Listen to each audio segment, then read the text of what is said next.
Voilà, c'est bon, c'est tout J'ai bon. compris, j'ai compris. Ouais, c'est compris en anglais. Donc, on va faire comme si on l'avait pas encore fait, hein, Sonia. Donc, on accueille Sonia aujourd'hui pour le label Pharmacie Amie Expert Onco. Et donc, Sonia, je vous ai renommé, hein, j'ai mis infirmière et coordinatrice onco, mais ça cache forcément beaucoup de choses derrière tout ça. Si vous pouvez juste nous expliquer, nous réexpliquer un petit peu votre parcours et voilà votre présence aussi aujourd'hui avec nous. Alors, bonjour déjà à tous et à toutes. Je m'appelle Sonia, je suis infirmière libérale depuis 22 ans à Manosque, infirmière depuis 28 ans, mais vraiment le libéral, ça a été mon cheval de mon dada depuis très très longtemps.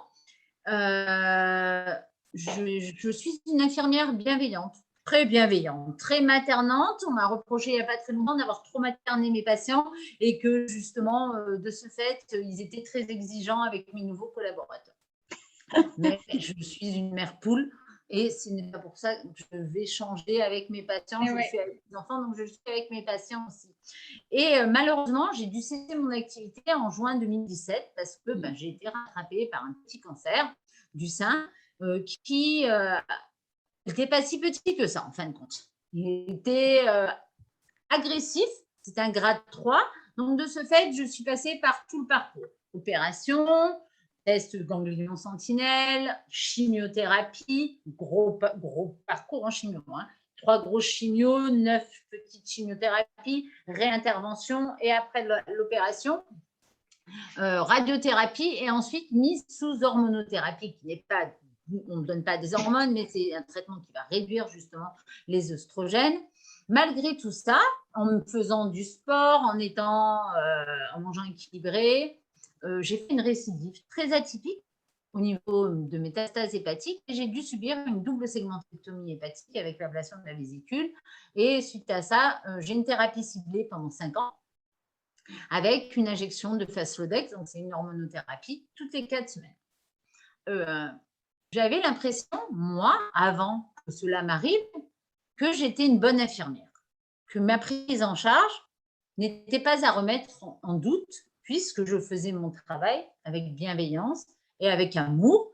Donc, je me formais, mais je ne me rendais pas compte que j'étais quand même pas assez efficace pour mes patients. C'est vrai que quand j'arrivais chez un monsieur ou une dame qui était sous chimiothérapie, comme tout le monde, ah ben mon pauvre petit monsieur, ah ben qu'est-ce qui vous arrive? Ah ça, ah ben écoutez, on va faire ce qu'il faut. Je venais, je faisais ma prise de sang, je revenais après la chimio, je faisais ma petite piqûre. Vous êtes fatigué? Oui, je suis fatiguée. Bon, ben, ça ira mieux demain, reposez-vous, au revoir, à demain. Et quand moi j'ai été malade, je me suis dit non, c'est pas du tout comme ça qu'il faut faire, il faut revoir la prise en charge en ville complètement.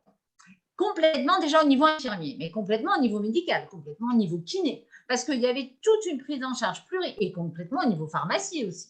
Et il y avait une prise en charge pluridisciplinaire complète à revoir. C'est-à-dire qu'une dame, c'est pas parce qu'elle est jeune, je suis très jeune, donc elle a 45, 46 ans, elle a des enfants, elle a un mari, elle a des animaux, elle a un travail. Comment on va faire pour que pendant l'ensemble de ces traitements, elle puisse continuer à vivre normalement et comment les professionnels de santé vont pouvoir faciliter son parcours de santé, de quelle manière nous, professionnels de santé, on va pouvoir mettre en place un programme et se coordonner de manière intelligente pour cette prise en charge qui est vraiment nécessaire. Et je suis persuadée d'une chose, en tant qu'ex-malade, parce que quand mon oncologue voyait mes résultats, il me disait je ne sais pas comment tu fais, mais j'ai jamais vu une patiente sous chimio avec 13 ou 14 d'hémoglobine. Tu as toujours la pêche, tu n'es jamais fatigué, tu n'as aucun effet secondaire. Donc, j'ai réussi, avec la prise en charge que j'ai mise pour moi et que j'ai mise en place pour mes patients, à éviter quand même 75% des effets secondaires à cause d'une prise en charge correcte. C'est énorme. Non, c'est énorme, énorme. Et c'est vrai, Sonia, quand… Je vous ai perdu. Ah, tu nous as perdus? Ah oui, son image est figée. Ouais. Donc, justement, là… je vais suspendre. Ouais, je vais profiter de… Ah bah, si vous Voilà. Ah oui, ok, super. Donc en fait, alors moi je voulais simplement signaler que moi je t'avais rencontré Sonia parce que effectivement j'avais entendu parler d'un projet qui devait se monter sur Manosque, donc sur l'oncologie. Donc là, et j'ai été très surprise, c'est ce que je disais à Céline et à Alexandre qui étaient décoiffés par ta présentation. Oui, complètement. Voilà, tu as une façon alors déjà la remise en question, alors que déjà tu fais un travail de bienveillance au quotidien. Moi, je dis chapeau parce qu'effectivement, se remettre en question alors qu'on bosse déjà bien, ouais, enfin, c'est génial. Et puis aussi, le fait, on avait rencontré, tu m'avais tout de suite parlé de soins de support, c'est-à-dire que tu étais vraiment tout de suite partie sur ce lien ville-hôpital et sur voilà, l'accompagnement, vraiment un accompagnement global. Et quand je suis venue te voir la dernière fois, donc là, je vais te relaisser la parole, je voudrais que tu nous fasses visiter, entre guillemets, virtuellement, parce que ce n'est pas encore mis en place, etc., mais la maison de santé telle que tu la conçois, telle que tu la penses, et avec notamment les métiers et les espaces qui vont être dédiés aux patients. Voilà. Donc, on va avant de commencer la présentation, on va parler plus globalement de moi, de la vision que j'ai du travail pluriprofessionnel. Je pense que c'est une forte valeur ajoutée qui permet une prise en charge de qualité pour les patients, mais qui permet aussi un confort pour les professionnels de la santé. J'utilise bien ce terme professionnel de la santé et pas professionnel de santé, parce que pour moi, il y a ce parcours de soins médical, paramédical qui existe, et ça, c'est la colonne vertébrale de notre prise en charge.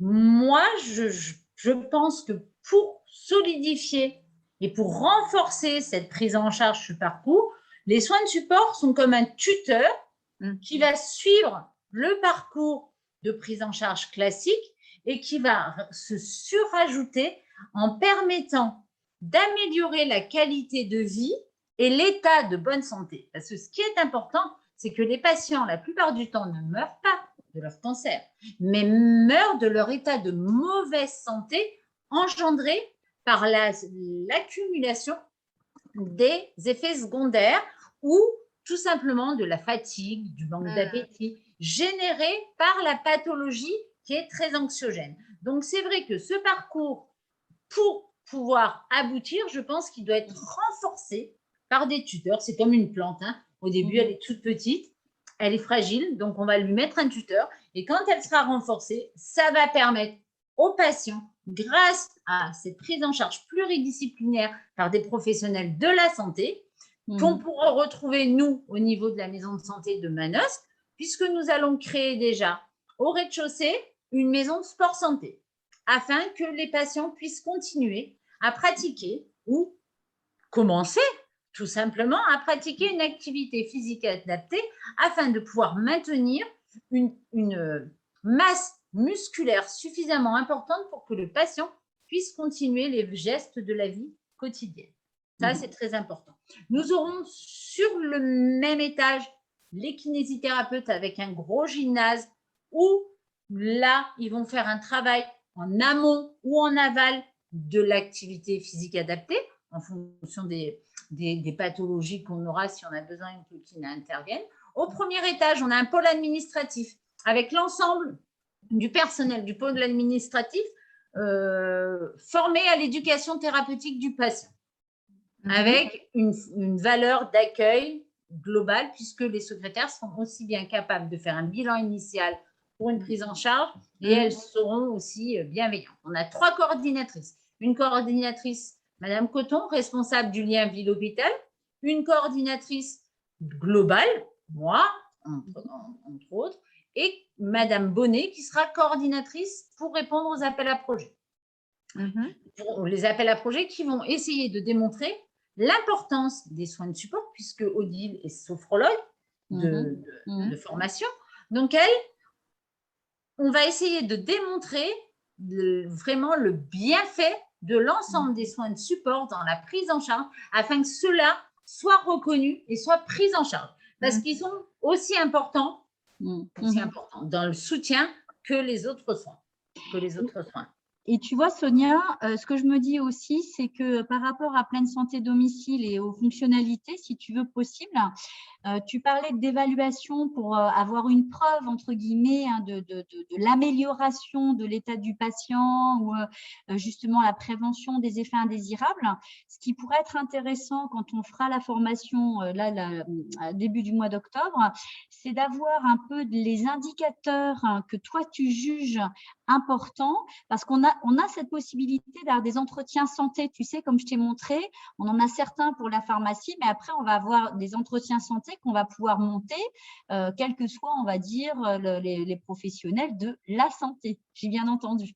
Donc, voilà. Et donc, en fait, peut-être avoir, on va dire, cette fonctionnalité-là, l'exploiter vraiment à fond pour que derrière, quand tu vas suivre finalement une personne, on va dire depuis le début, voilà, peut-être même avant son traitement, pendant, après, enfin voilà, et des mois plus tard, etc., qu'il puisse y avoir une évolution et qu'on puisse avoir sur un même document finalement tous ces indicateurs et qui feront partie, on va dire, que voilà, les soins de support et le parcours que vous avez mis en place en PluriPro portent ses fruits. Tu vois ce que je veux dire? Et aussi, Hélène, ce qui est important, c'est que l'outil qui aura permis de coordonner cette prise en charge puisse faciliter le parcours de l'usager et le parcours des professionnels de santé. Donc là, j'ai rencontré ce jour Florence Del Giaco, qui est l'assistante sociale, la coordinatrice du CLIC Comène, et on a discuté toutes les deux. On s'est dit comment pouvons-nous mettre en place cet outil sur Manos. Déjà, on va rester, moi, la maison de santé, mon territoire, c'est la ville. Hein. Je ne vais pas déborder. Si on déborde, ça devient une CPTS. Et moi, pour l'instant, je vais gérer les professionnels et le public de Manos. Donc, on s'est dit, de quelle manière, parce que Florence, elle, c'est plus une prise en charge des patients après 60 ans. Donc, ça, je verrai avec les services de la CPAM et les services de la CARSAT, comment on peut mettre en place avec eux cet outil de partage, mais on a décidé donc de prendre rendez-vous avec les différentes structures de soins à domicile et les différentes structures de portage des repas. On a fixé un rendez-vous le jeudi 21 octobre et on va leur présenter, Hélène va leur présenter l'outil et nous, on va leur proposer de le mettre en place parce que c'est vraiment un plus pour les professionnels. Ça va vraiment nous permettre de communiquer. Et moi, dans la prise en charge en cancérologie que j'ai mise, si vous voulez, ma prise en charge, elle commence avant la maladie. C'est-à-dire que je suis allée voir les radiologues et je discutais avec le pôle de radiologie des Alpes de Haute-Provence, hein, puisqu'ils sont tous réunis maintenant. Et je leur ai dit, pourquoi quand on fait une biopsie, c'est vous, le radiologue, qui maintenant convoquez le patient que vous ne connaissez ni d'Ève ni d'Adam, avec qui vous n'avez aucune relation. C'est vous qui donnez le résultat de la biopsie. Il m'a dit, ben voilà, ça a été mis en place parce qu'il y avait des courriers qui étaient perdus, ouverts 3 semaines, 1 mois après par les médecins traitants, et qu'on disait aux gens, allez voir votre médecin traitant parce que c'est grave, et qu'ils n'y allaient pas spécialement parce qu'ils faisaient l'autruche ou qu'ils n'avaient pas le temps, qu'ils étaient débordés. Donc, c'est pour cela maintenant que c'est le radiologue qui remet le résultat de la biopsie. Donc, je leur ai demandé s'ils étaient d'accord pour qu'on mette déjà un partenariat en place là. À partir du moment où il réalisait une biopsie, c'est déjà très anxiogène. Donc, on commence la prise en charge dès la réalisation de la biopsie, tout en précisant bien aux gens, tant qu'on n'a pas les résultats, ça n'existe pas. Mais on va gérer votre stress, votre angoisse, avec de la sophrologie, du qigong, de l'hypnothérapie, du yoga. Qu'est-ce qu'on a d'autre sur place? On a des magnétiseurs, on a des médecins en pratique chinoise, on a, la sophrologie, c'est déjà pas mal. Hein. On a une réflexologue aussi, Élise Manzoni, qui est la vice-présidente des réflexologues de France, qui fait partie de l'équipe. On a un socio-coiffeur, une socio-esthéticienne. Donc, on va gérer le stress en attendant, parce que si un patient arrive en début de traitement déjà fatigué, amaigri, stressé, c'est fini. Déjà, on a perdu 50% des capacités. Hein. Parce que la base dans un traitement, il faut dormir. Si vous voulez supporter un traitement, il faut que le sommeil soit réparateur. Il n'y a pas d'autre solution. Quel que soit le moyen qu'on va utiliser en passant des médecines douces, ce qui va pouvoir convenir à chaque personne, aux somnifères, Il n'y a pas 50 solutions. Il faut dormir pour pouvoir être en état de supporter les traitements. Donc, on commence là et nous, on continue la prise en charge. On va au domicile du patient, on met en place ce qu'il faut, on va regarder les contrats de mutuelle qu'il a, on va faire appel à l'assistante sociale pour mettre où on a aussi un monsieur qui fait un mécénat de compétences. C'est-à-dire qu'il est mis à disposition de la maison de santé par À Tout Cœur AXA pendant 3 ans. Donc, on renouvellera cette expérience qui, lui, son métier, c'est faire des assurances et des mutuelles, donc il sait exactement ce qu'il en retourne et qui étudie le cas de chaque personne. Comme ça, on demande toutes les aides qu'on peut avoir en fonction des contrats de chacun. Et après, on met en place une consultation infirmière, une consultation kiné et on règle le parcours de la personne en faisant des séances d'éducation thérapeutique du patient, bien sûr, pour qu'il puisse s'organiser et que tout soit mis en place au niveau de la famille pour que les soins se passent le mieux possible. Et on revient tous les jours. Moi, quand j'ai un patient pris en charge en chimiothérapie, j'y vais la veille. Je vois que tout a été fait comme on leur a demandé, comme on leur a expliqué, hein, que les serviettes vont être changées le jour de la chimio, que les draps sont changés, que les courses sont faites, que les repas sont faits, que si c'est la maman, elle va pouvoir se reposer, qu'il y a quelqu'un qui va prendre le relais pendant 4-5 jours. Et ensuite, nous passons matin et soir. Prendre les constantes, rassurer la patiente ou le patient et réajuster, réévaluer nos interventions pour éviter les effets secondaires. Ensuite, on passe 1 fois par semaine en attendant que la prochaine cure ait lieu. Et j'ai déjà mis ça en place sur plusieurs patients et franchement, les chimiothérapies et le parcours, c'est super bien passé. Alors, quelle que soit la chimio, quel que soit le type de chimio, hein, Sonia? Oui, quelle que soit la chimiothérapie, quel que soit le type de chimiothérapie, quel même que soit l'âge du patient, quel que soit l'âge du patient. Quel que soit l'âge du patient, c'est et dans le parcours, par exemple, à J7, après une grosse chimiothérapie, on sait qu'on a là vraiment la chute, on a la neutropénie qui est très importante. Cette neutropénie, ben, figurez-vous que ça engendre une sciatique. Mais alors, la première fois que ça m'est arrivé, j'étais à la salle de sport, j'étais en train de faire du vélo et je me suis pris des coups de poignard au niveau des lombaires. Je me dis, mais qu'est-ce que c'est que ce truc? Je suis rentrée chez moi, j'ai appelé ma kiné, elle est venue, ça m'a soulagée. Et quand j'en ai parlé avec mon oncologue, il m'a dit, c'est la neutropénie qui est à son max. Et c'est vrai que la chose la mieux, c'est de le savoir, d'anticiper, d'avoir une consulte qui va venir te masser, tu vas mettre du chaud, tu vas rester allongé et c'est fini, c'est passé. On ne va pas avoir une consultation aux urgences. Nous, cette prise en charge, c'est réduire le nombre de passages aux urgences et réduire le nombre d'hospitalisations non programmées pour que les gens sachent exactement. Par exemple, moi, un jour de chimio, j'ai mangé une compote. Eh bien, mon Dieu, pendant 7 heures, j'étais en PLS complète parce que j'avais tellement mal à l'estomac que maintenant, je dis à tous mes patients, ne mangez surtout pas de fruits, surtout pas de légumes. Le jour de la chimiothérapie, fromage blanc, que des aliments très neutres. Parce que, et même, alors j'avais pris du Nexium, hein, j'avais pris un Gaviscon, j'avais pris tout ce qu'il pouvait parce que moi, j'ai un mari médecin, figurez-vous. Donc, je suis bien placée, je suis infirmière et j'ai un mari qui est médecin. Et mon mari, qui était à côté de moi, a tout essayé. Il a utilisé la panelle de médicaments. Il était désespéré. À la fin, il m'a dit, chérie, je ne sais plus quoi faire. Mais si on m'avait dit, ne mange surtout pas de compote de pommes, j'aurais jamais eu ces douleurs. Après, je le fais pour tous mes patients, mais ça se passe très bien. Si tout le monde savait que pour éviter ce fameux syndrome main-pied qui est provoqué surtout par le taxol et le taxotère, il suffit de boire un peu plus pendant 48 à 72 heures, plus personne n'aurait de syndrome main-pied. Mais ça ne serait pas beau, ça? Mais c'est ça, c'est que c'est un accompagnement, une prise en charge. Nous, c'est ce qu'on essaye de mettre en place aussi auprès des pharmacies. C'est vraiment, il n'y a pas que le traitement lui-même, il y a tout ce qui est autour. Il y a aussi de la nutrition, parce que là, on est sur de la nutrition, Sonia. Mais c'est super important. Après, ce qu'il y a de génial, c'est que vous pouvez faire en même temps un accompagnement social, un accompagnement médical, un accompagnement de soins de support. Enfin, je trouve ça hallucinant. C'est à reproduire partout. Et le dernier niveau, Céline, ça sera les soins de support. Oui. Voilà. Il y aura les soins de support et la salle de formation avec l'intendance. Voilà, une grande salle de formation de 90 mètres carrés parce que la formation est à la base quand même d'une prise en charge correcte.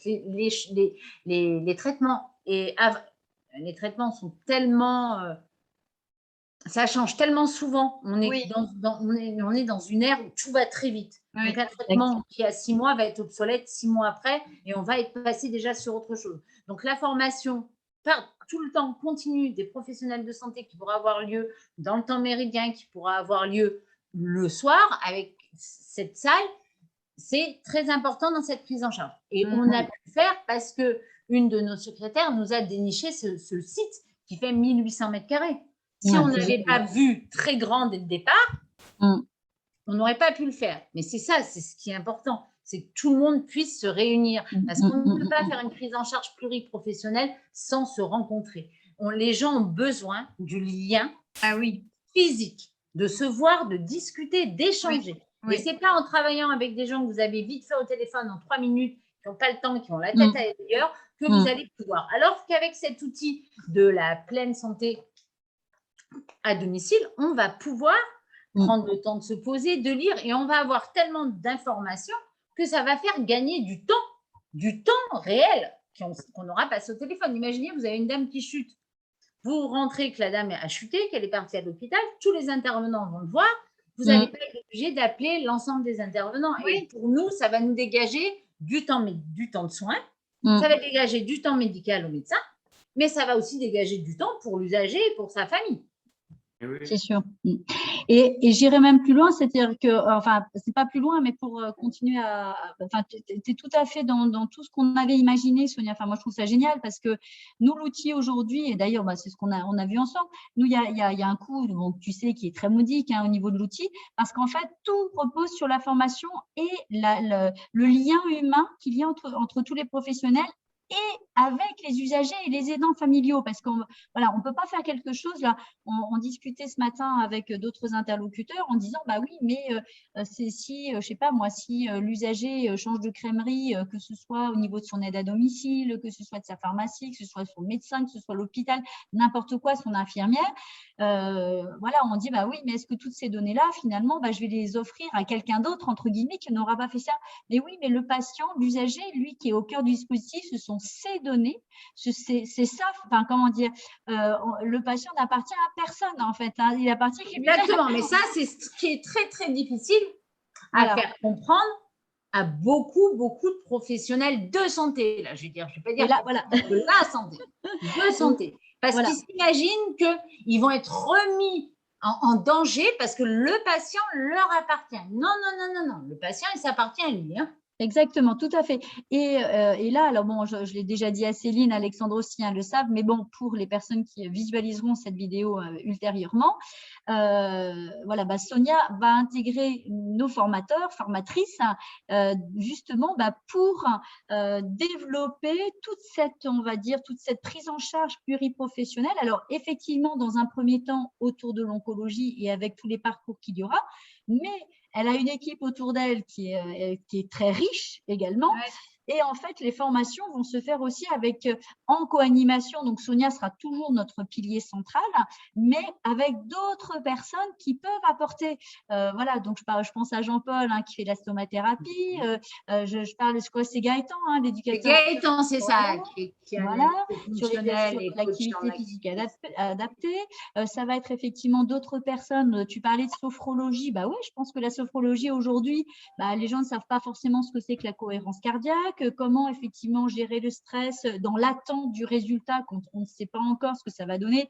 Et puis après, quand le résultat vient de tomber, voilà. Donc, il y a tout ça. Et en fait, on va dire que l'outil ne va être qu'un prétexte, entre guillemets, pour permettre cette communication et cette coordination. Voilà. Donc ça, c'est vraiment important. Et on démarre début octobre. Et surtout pour changer les mentalités. C'est-à-dire pour bien faire comprendre que la pièce centrale, ce n'est pas le médecin, c'est le malade. Et que tout va s'orienter autour du patient et que c'est pour son bien-être à lui. Mais aussi, ce qu'il faut se rendre compte, c'est que quand on va travailler de manière pluridisciplinaire et qu'on forme une équipe bienveillante, le professionnel de santé va y trouver aussi son compte. Il est très clair qu'il va gagner du temps médical. Il est très clair aussi que le professionnel de santé, on va l'interroger en lui demandant comment il se sent au sein de la structure. On va faire des évaluations. Nous, on a aussi l'intention de mettre en place dans la maison de santé, pendant le temps méridien, une demi-heure systématiquement pour les professionnels de santé de la maison de santé, de la sophrologie, un cours de yoga, quelque chose du Et oui, parce que quand on s'occupe… Et on a une salle de repos à la japonaise où les gens pourront aller faire des micro-siestes de 10 minutes qui va être intégrée dans les soins de support. En plus, la maison de santé de Manos pourra proposer les repas livrés le midi, mais aussi, on va penser aux trucs pratico-pratiques. On a juste à côté, notre voisin fait les contrôles techniques. Nous avons un mécanicien qui fait de la mécanique à domicile, donc qui pourra venir faire les vidanges, changer les pièces des voitures des professionnels de santé qui, la plupart du temps, n'ont pas le temps de le faire, qui changeront les pneus d'été, hiver. Comme ça, les gens gagneront du temps. C'est un peu comme à Paul, vous avez une ville dans une ville, en fait. Exactement, Céline, c'est ça. Non, mais, je sais pas si… je pense que vous êtes consciente, mais ça révolutionne tout, là, pour le coup. Et moi, si je passe la visio à toutes les pharmacies qu'on côtoie, elles vont toutes vouloir venir à Manosque. Hein. Eh bien, alors, c'est volontiers qu'on les accueille, mais principalement des médecins généralistes pour le moment, des orthophonistes aussi, mais les pharmaciens… Ah oui, alors le projet… C'est la vie rêvée, en fait. Hein. Oui, mais mesdames les pharmaciennes, on a un projet aussi dans la maison de santé. On s'est rendu compte en faisant des actions de prévention des cancers de la peau dans les quartiers prioritaires que certaines personnes, c'est les dames, les messieurs qui ont soulevé ce problème, elles nous ont dit, nous, on a un gros souci depuis très longtemps, c'est qu'on ne sait pas lire et que pour lire les ordonnances et prendre les traitements correctement, on est très embêtés. Donc, avec 2-3 pharmaciennes de Manosque, on va essayer de recruter une équipe un peu plus grande, on a décidé de mettre en place la création de pictogrammes très simples pour que l'ensemble des personnes qui ne savent pas lire puissent prendre leur traitement correctement et on pourra dupliquer ce modèle à l'ensemble du département, mais aussi à l'ensemble peut-être national. Ça peut toujours être gérable parce qu'il y a énormément de soucis de ce fait. Mais oui, mais ça marche partout. Ça peut marcher partout, ça. Hein. Ça marche dans le Nord, ça marche chez vous, ça marche chez Alexandre, ça marche partout. Parce que malheureusement, effectivement, on est confronté toujours à ce genre de problème au niveau de la population. Donc, non, moi, je trouve ça excellent. Juste, j'ai une question parce que les pharmacies vont certainement nous poser la question aussi. Ça, c'est un projet que vous montez donc avec d'autres professionnels de la santé, pour le coup. La prise en charge sera, de toute façon, j'imagine, le patient n'aura pas à faire des frais d'avance, à payer. Comment ça se passe au niveau de la prise en charge financière? Alors, on a de manière collégiale, l'ensemble de l'équipe et moi-même, on s'est longtemps posé la question. Pas pour les soins qui sont remboursés, pour tout ce qui est conventionné, il n'y a aucun souci. Pour l'ensemble des soins de support, déjà, nous continuerons à répondre à des multitudes d'appels à projets afin de pouvoir financer un maximum de choses. Là, par exemple, on a mis en place, le mois dernier, un partenariat avec une association qui s'appelle les Chapeaux de Martine. Elle nous a proposé, elle a des ateliers de couture dans toute la France, de nous fournir tous les chapeaux, tous les foulards, tous les bandanas, des protèges ceintures pour l'ensemble de tous les patients du département qui ont un problème en cancéro. C'est-à-dire qu'il n'y aura plus rien à payer de ce côté-là. Les perruques sont prises en charge. Donc là, on a réglé le problème des postiches qu'on pouvait avoir et des petits sacs, des cœurs pour les mastectomies. Donc ça, c'est fait. Donc, on essaye un maximum de trouver. Mais pour l'ensemble des soins de support, on s'est dit que si le patient n'avait pas à régler du tout, on allait au-devant du fait que c'est payé, c'est gratuit, on ne paye rien. Ça n'a pas vraiment de valeur. Ça n'a pas de valeur. Donc, on a décidé de faire payer un truc, une participation de 10 € pour chaque soin. Le reste sera pris en charge par les appels à projets. Oui, c'est chouette. Voilà. C'est ce qu'on a décidé de faire. Et on s'est dit, même si les gens ont des sous, même si on sait, parce qu'on va faire un bilan initial et global, on va continuer à faire payer les gens qui ont des sous. Ça va. On paye assez, on paye les impôts, on paye les trucs. Pour eux, ça sera pareil. Ce n'est pas parce qu'ils ont travaillé toute leur vie qu'on va encore leur faire payer plein pot. Non, on n'est Oui, pas puis d'accord. ça met sur un pied d'égalité Tout le monde. face à une pathologie toutes les personnes. Donc, je trouve ça vraiment génial. Non, c'est super. Et puis là, nous, on regardait aussi parce que dans Pleine Santé Domicile, il y a aussi ce côté où l'usager doit participer. Alors, même si c'est pas énorme, bon, 48 € pour 12 mois, c'est pas énorme, mais enfin bon, c'est quand même une somme. Et donc là aussi, l'idée, c'est de pouvoir faire grâce aussi au fait que via par exemple la conférence des financeurs ou des choses comme ça, tu vois, Sonia, c'est possible. Oui, voilà, Oui, faire ça. Tu vois, qu'on puisse effectivement dire, tiens, dans ce cadre-là, par exemple, les usagers, au lieu de payer 48 € ou bien avec une ouverture de crédit d'impôt si besoin, voilà, qu'on réduise. Mais il ne faudra pas que ce soit égal à 0 parce qu'il y a quand même quelque chose, enfin voilà, c'est important d'être un petit peu impliqué. Voilà. Après, ouais, le système de santé aujourd'hui, il y avait une pharma moi, que je suis là, qui est dans le Nord et qui me disait, moi, même pour les ordonnances où le patient n'a rien à régler, pour qu'il sache quand même qu'on est dans un système de santé pas trop dégoûtant non plus, à chaque fois, je lui dis, écoutez, votre ordonnance s'élève à autant, la sécurité sociale prend en charge autant, donc soit il vous reste à charge un petit peu, soit vous n'avez rien à régler, voilà. Et je trouvais ça vraiment chouette, quoi, parce que non, c'est très bien qu'ils sachent au moins, parce que les gens ne regardent plus, ne savent plus du tout ce que ça coûte leurs frais de santé. Et ils y vont à fond. Et on a bien vu ce que ça donne là avec le Covid, où tout le monde peut se faire tester H24, n'importe quand, n'importe comment. On y va tout de suite, on n'attend pas le délai de 7 jours et on fait 3 fois et on fait 4 fois. Mais là, vous allez voir, la sécurité sociale, après ça va vraiment être catastrophique. Donc vraiment, il faut que les gens se prennent en charge. Je pense que depuis le début, ils auraient dû faire une participation pour les tests PCR et les tests Covid, même si c'était 5 €, ils auraient dû faire participer les gens. Donc, nous, c'est pour ça qu'on s'est axé là-dessus.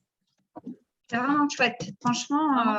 C'est extra. Alors, moi, pour le coup, on va, comme la conférence, cette visio va être vue ensuite par l'ensemble des partenaires que l'on a sur notre chaîne YouTube. Moi, je propose qu'effectivement, sur la démonstration de l'outil Pleine Santé Domicile en tant que tel, on avait fait déjà une petite démo ce matin. On a fait une démo, oui. Voilà, ça ne sera pas utile de refaire. Moi, je te remercie beaucoup, Sonia, parce que je trouve que tu es super dispo, franchement. Tu vas d'ailleurs, on va faire une formation ensemble, la semaine prochaine, je crois, non? Je sais plus. Le 29, la première. Le 29, on va à Marseille. Je passe te chercher sur les prothèses mammaires externes. C'est ça, tout à fait. J'ai commencé un peu à et on co-anime la formation sur le 1er octobre. Volontiers, franchement. Voilà. Je ne regrette pas du tout d'avoir été contactée, d'avoir répondu à Hélène. C'est vraiment… moi, je ne regrette pas du tout qu'elle vous ait contacté. Hein. Merci. Non, c'est chouette. Et puis, je vous présenterai l'équipe. Vous viendrez, je vous présenterai l'équipe. Vous allez voir, il n'y a que des gens qui sont très, très chouettes. Et je vous remercie pour votre accueil. Je suis très, très contente d'intégrer votre équipe. Et puis, je vais vous laisser parce que j'ai une autre réunion qui m'attend avec la Oui, en tout cas, merci. Il y a Gaëtan qui m'attend, donc j'y vais. Merci beaucoup. Merci beaucoup, Sonia. À bientôt. Merci. Au revoir. Au revoir.